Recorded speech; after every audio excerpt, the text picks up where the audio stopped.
Hi everybody, Happy New Year. Hope you all had a great time. Welcome back to Aquatics. My name's Adam, and yeah, just today I thought I'd just do a video about low-tech aquariums really. So over Christmas we went and picked out some new fish for my daughter's aquarium, and while I was there I was sort of listening to different conversations that were going on in the fish shop, and there was a customer there who'd clearly recently set up a planted aquarium and was asking questions about injected CO2, was asking questions about different aquasoils and things like that. And I thought, well, I know a lot of people, especially over Christmas, might have got new tanks, or in 2025 people might be looking at getting into planted aquariums. So I thought I'd just do a little video about how I set up my low-tech planted aquariums, because everybody sets them up differently, and I think that for me, certainly, I've found a bit of a sweet spot in terms of, good plant growth, very limited algae, and it seems to work really well for me. Now, I'm not going to say that this is the way you have to do it. Everybody's different. Everyone's tanks are different. But I just thought I'd share a few things about how I keep my low-tech planted aquariums. So firstly, obviously low-tech planted aquariums are tanks that usually have lower lighting, slower growing plants, and have no injected CO2, whereas high-tech planted aquariums tend to have more intense lighting, injected CO2, and faster growing plants. But with that, you get more maintenance. So yeah, I'll just share some of my tips with you. So I hope you enjoy. So yeah, the first thing we need to talk about really is substrate. So substrate is important for planted tanks, but it really depends on what sort of plants you're planning on keeping, really.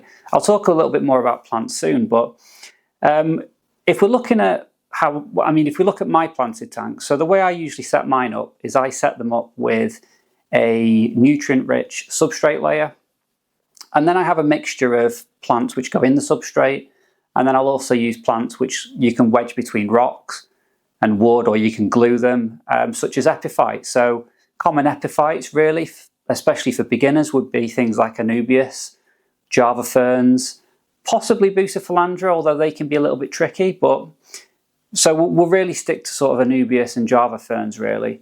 And essentially, if you're going to have a mixture of plants like that, then you're going to want to look to have a substrate layer of about sort of 1 to 2 inches. And you're going to want to make sure that there are nutrients within that layer. Now, that doesn't mean using aquasoil. Aquasoil is very expensive. In my experience, you don't really need to go to those lengths to get good plant growth. So what I would suggest is that you look at putting about 1 inch to 2 inches. I would suggest that you look at putting a nutrient layer down first. Now, in some of my tanks, I use pond soil. Now, I'm not saying you should use pond soil. Obviously, if you're a beginner, definitely, sort of don't really look at that, I wouldn't say. But there's things like Tropica Substrate, which is a nutrient layer. There is Colombo NutriBase, which is another good one. Or alternatively, you could just use some root tabs. So different brands of root tabs out there. API are some good ones. Seachem do one called... is it Fluorite? Might have to check the name on that, but so you could just use some root tabs, and you really don't need to overthink it at all. In this tank here, I've used Colombo NutriBase, and then I've used a little bit of pond soil, and then I've capped it with sand. So it really depends on what plants you're going to keep. Now, you could just keep all epiphyte plants. If you're keeping all epiphyte plants, you don't even need to put any nutrients in the layer at all, in the substrate layer. You can just get away with doing water column fertilization, which again, I'll come back to that in a minute. So you don't actually have to have a nutrient layer. You can just have plain sand, and that's going to be absolutely fine. So yes, like I say, in this tank, I'm using Colombo NutriBase with pond soil, and I've capped it with sand. I've got another tank which I use aquasoil in. In another tank, I've used some old substrate with root tabs. And then in another tank, my most recent tank, I've used the pond soil again. So it's really, you don't really need to think about it too much. It really depends on what plants you're going to have. For most people, you just want to provide some nutrients in the base layer, and then water column fertilization is going to be absolutely fine. So just moving on to lighting. So lighting obviously is a tricky one, because if you get this wrong, you are going to have a lot of algae problems. So what I found is a sweet spot really is 6 hours of lighting. Now, a lot of people might think, well, that's not enough. And in my experience, it's absolutely plenty. In this tank here, this is a 27 gallon, 100 litres, and this is using a 27 watt superfish light at full brightness. Now, I've looked at the other tanks I've got 4 planted tanks, and I've looked at the wattage on those lights as well.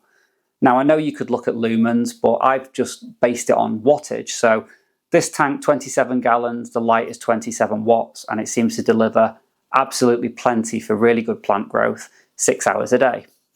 In one of my other tanks, which is a 20 gallon, that's a 24 watt light, so it's slightly over, but again, I get really good plant growth and very minimal algae. In my 45 litre tank, which is a 10 gallon aquarium, I've got a 24 watt light, which came with that. Now that's a kit light, and funnily enough, that's the tank that I have most algae problems in, to the point that I've had to buy a dimmer pack to dim the light, and even then we're still having issues.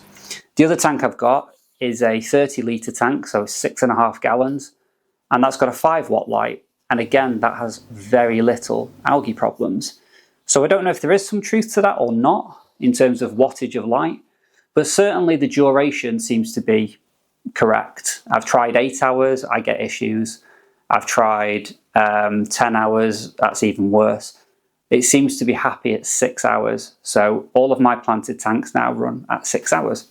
So moving on to fertilization. So as I say, if you're using plants that need to go in the substrate, such as stem plants, cryptocorns, and other plants like that, then you will definitely want some nutrients in that substrate layer. So at the most basic level, get yourself some root tabs. You can replace those every couple of months, and that's going to be absolutely fine.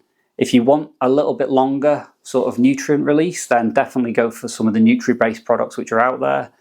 And if you want to give it a go, by all means try some pond soil or some topsoil. Just make sure it's organic, so it'll be less nutrient rich, so you'll have less issues, and just make sure that you've given it a really good cap of sand or gravel.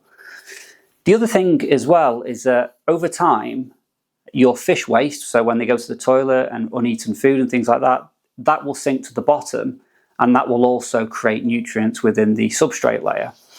If you're using things like aquasoils and gravels, the little gaps in between will allow that waste to get inside, and that will start to fertilize the plants. But it will take a while to do that. So definitely at the upstart of a new aquarium, you're going to want to make sure that you've got plenty of nutrients in the substrate layer. The other thing is that I only fertilize the water column once a week. So when I do a water change, and I'll come on to water changes in a minute, that is when I add a plant fertilizer.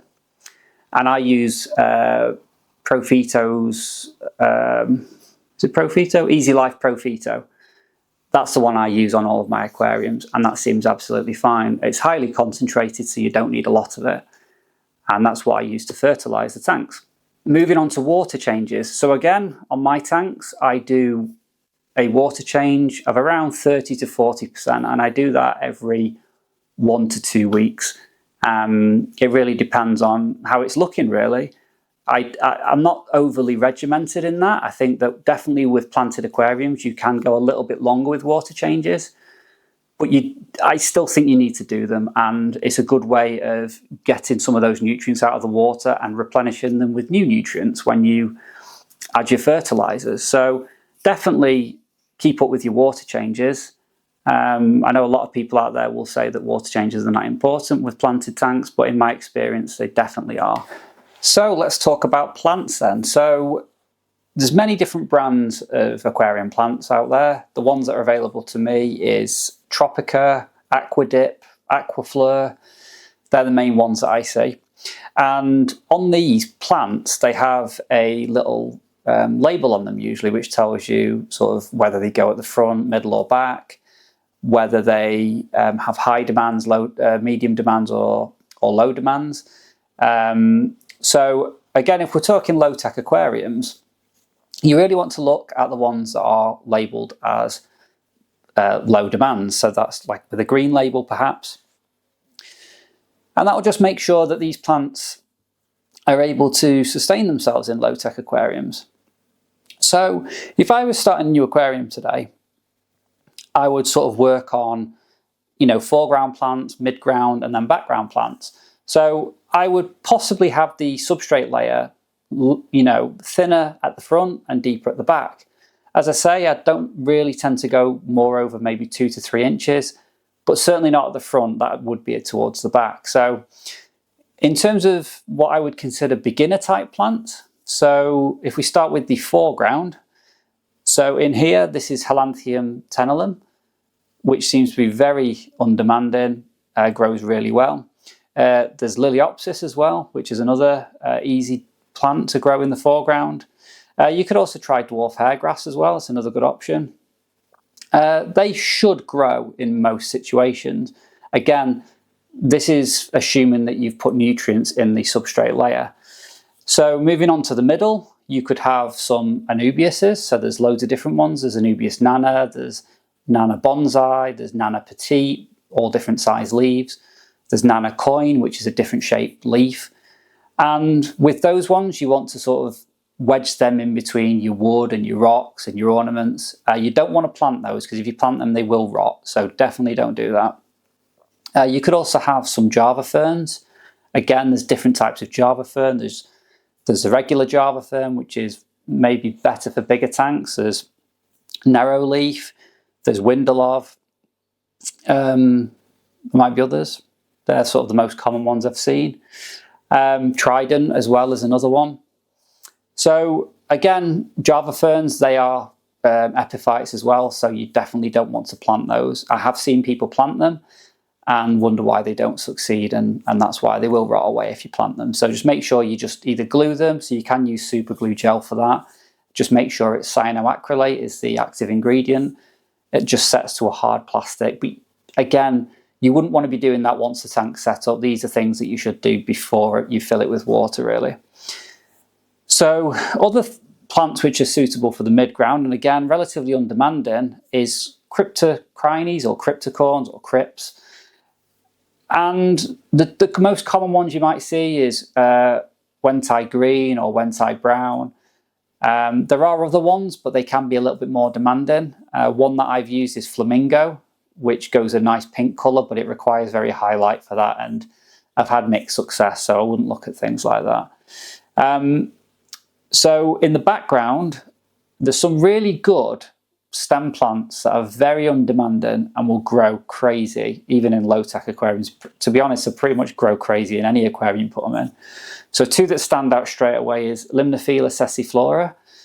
That one goes absolutely nuts, and it's quite bushy as well. Another one would be Hygrophila polysperma. These are both sort of like weeds really, but you do get a lot of plant growth. So if you're looking for sort of fast impact in a low-tech aquarium, definitely look into those. Another one which I've got in this one at the back is Ludwigia mini super red. Now, it does go a nice red colour the closer it gets to the light, but I have grown it in, lower down in the aquarium, and it still seems to do quite well, to be honest. So that's what I'd look at. So yeah, the main thing with plants, again, is just look out for the labels on them, make sure that they are low light plants, low demand, and you should be absolutely fine with those. And I think that's pretty much it, really. That's sort of my routine. Everyone out there has their own routines, which is absolutely fine. But I wanted to do this video just to really put people's mind at ease that with low-tech planted aquariums, you really don't need to overthink the lighting routines and your fertilization and things like that, and you really don't want to be messing too much. So once you've set it up, so as I say with mine, I set it up 6 hours a day light, and I just leave it, and it seems to do really well. You've got to remember that any changes you make, so if you make a change to your lighting routine, it could take a couple of weeks before you start to see the results of that in your tank. And the results of that could be an algae outbreak. It usually is. It has been in my case. So I think I got the advice about the 6 hours of lighting. I think it was from an article, possibly on Aquarium Gardens website. So if you haven't been to that website, it's www.aquariumgardens.co.uk. They have a great selection of plants, hardscape, tanks. They sell all sorts, and there's a little FAQ section. And within that, it says try to avoid setting your lighting to more than 6 hours during the first 4 weeks of a new planted aquarium. And when I did that, I had really good success. And I thought, well, why don't I just leave it at 6 hours after that period? So I did. And it seems to have really helped. And as I say, the only tank that I do have algae problems in is the one we've set up for my daughter. And that's got a 24-watt light on it, which is a Superfish Scaper 45. Those lights are really intense. Now, I have bought the dimmer pack for it, but it's still struggling a little bit, especially with the wood where it's closer to the light. So I may have to change that light at some point because I think it's too bright. But yeah, I think that's probably going to do it for the video. As I say, hopefully that you found this helpful. As I say, I'm not trying to tell you how to run your own tanks. That's entirely up to you. I just thought I'd give you some pointers on how I run my low-tech aquariums and the sort of success I have with them. So anyway, thank you for watching. Make sure to like and subscribe and do all that stuff. It really helps me out. And I'll see you on the next one. Bye-bye.